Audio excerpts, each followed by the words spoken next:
Saya nak tanya soalan yang ringkas.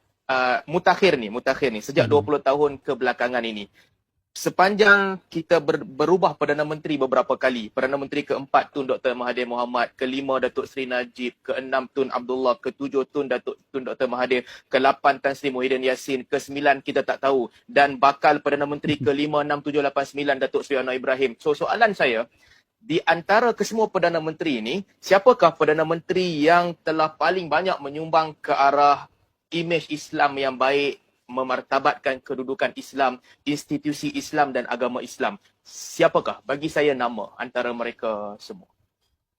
Saya sebenarnya ingin menyebut nama Datuk Seri Anwar.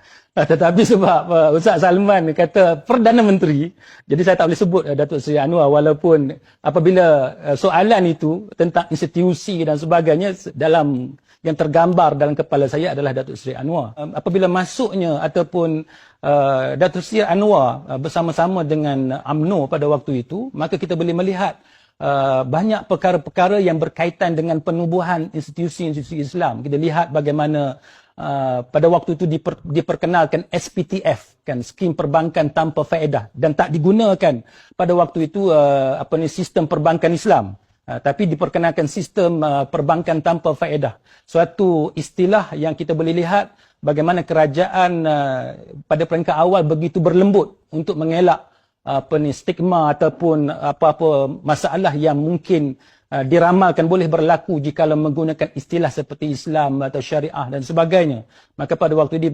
diperkenalkan SPTF. Kemudian kita lihat penubuhan universiti saya sendiri yang saya banyak mendapat ilmu dan pengalaman di sana, itu Universiti Islam Antarabangsa, juga pada zaman Tun Mahathir sebagai Perdana Menteri yang keempat.